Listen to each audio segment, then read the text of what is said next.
Halo Sobat Urban, selamat datang kembali di channel Urban Farming. Mari belajar seputar lingkungan, pertanian urban, dan kewirausahaan, serta temukan inspirasi bisnis menarik lainnya di konten mingguan kami. Pada hari ini, kita akan masuk ke dunia budidaya bebek, salah satu peluang usaha yang lagi naik daun di Indonesia.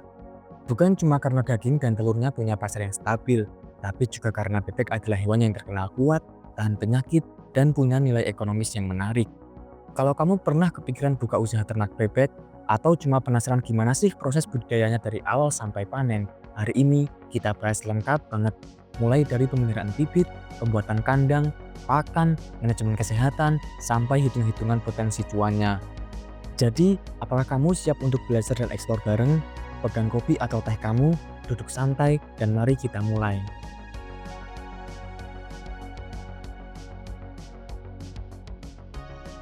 Sobat Urban, sebelum kita masuk ke teknis budidayanya, kita bahas dulu, kenapa sih bebek itu menarik untuk diternakan?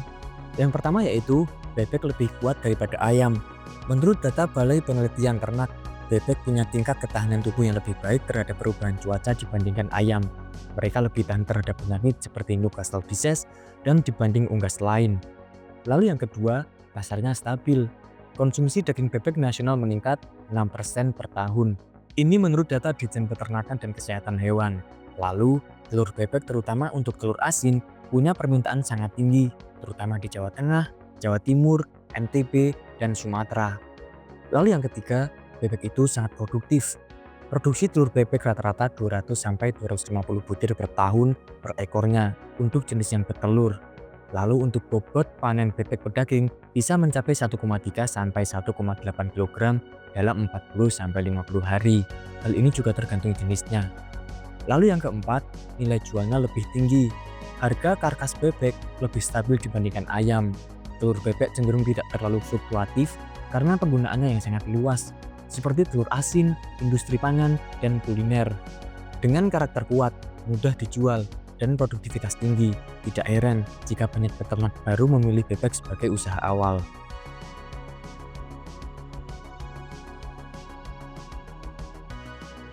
Oke teman-teman, masuk ke bagian pertama dalam proses budidaya, yaitu pemilihan jenis bebek.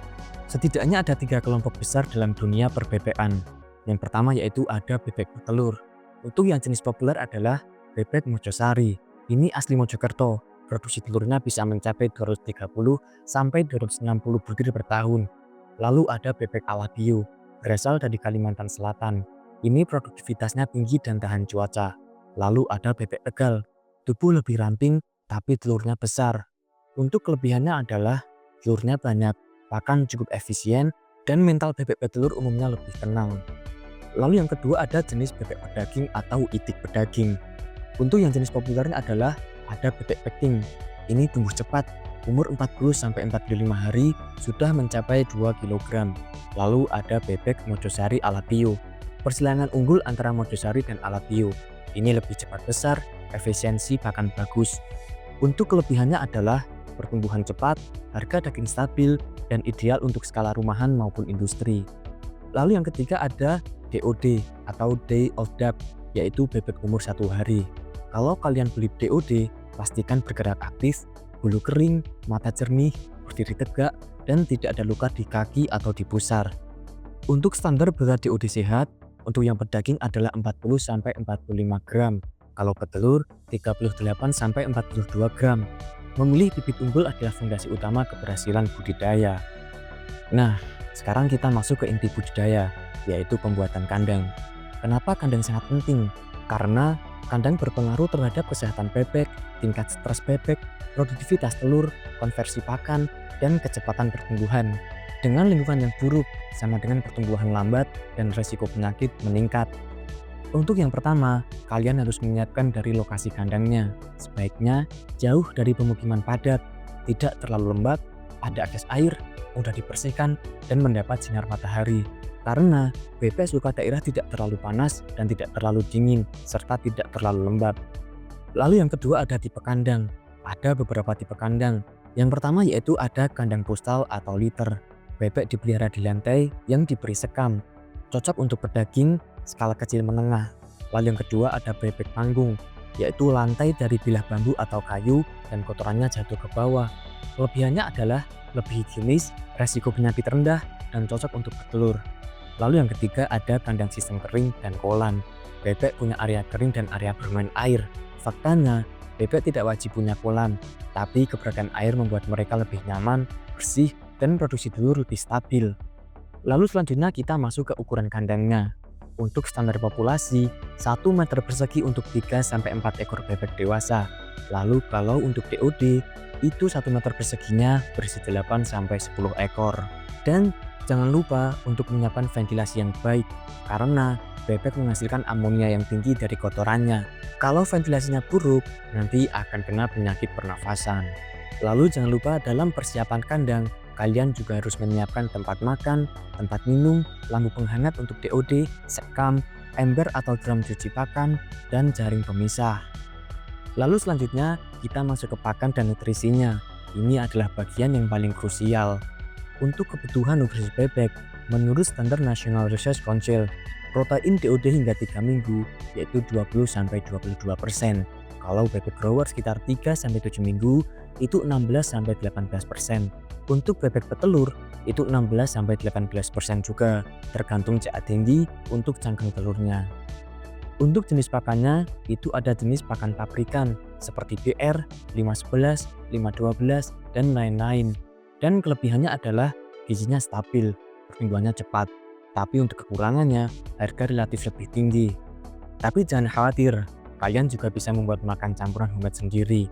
Seperti racikannya, dedak 40%, jagung giling 30%, konsentrat tip 20%, dan tambahkan ikan rucah atau bekicot atau keong mas 10%.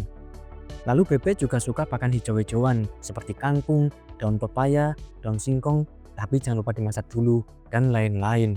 Karena hijauan juga bisa membantu mengurangi biaya, meningkatkan kualitas daging, dan memperbaiki pencernaan. Untuk pemberian pakannya, kalau pakan DOD itu 4-5 kali sehari. Untuk bebek grower 3 kali sehari. Kalau bebek dewasa itu 2 kali sehari.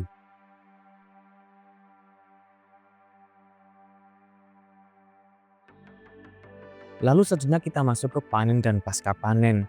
Untuk bebek pedaging, usia ideal panen yaitu 40-50 hari. Untuk jenis bebek peking dan beratnya 1,4-1,8 kg.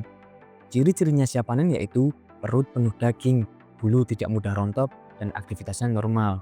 Kalau untuk bebek petelur, itu mulai bertelur umur 20-24 minggu. Produksi puncaknya yaitu 30-40 minggu. Dan telur harus bersih, bebas retak, dan disimpan suhu 10-15 derajat Celcius jika tidak langsung dijual. Lalu selanjutnya, kita akan membahas analisis bisnis. Mari kita bahas potensi cuannya. Misal kita ternak 100 ekor bebek pedaging. Modal awalnya, DOD 100 ekor kali 7.000 sama dengan 700.000.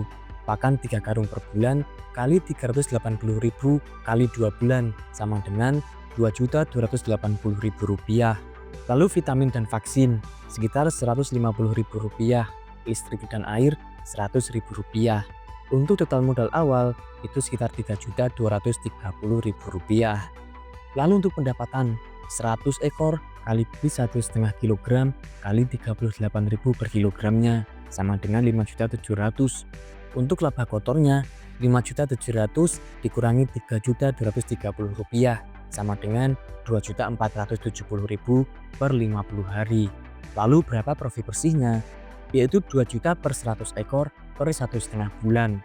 Bayangkan kalau punya 1000 ekor, tinggal kalikan 10, bisa mencapai 10 juta per bulan. Nah teman-teman, itu dia pembahasan super lengkap tentang memahami proses budidaya bebek. Dari pemilihan bibit, pembuatan kandang, pakan, kesehatan, sampai potensi cuannya. Semuanya kita bahas tuntas. Budidaya bebek itu sebenarnya relatif mudah, asalkan dilakukan dengan teknik yang benar.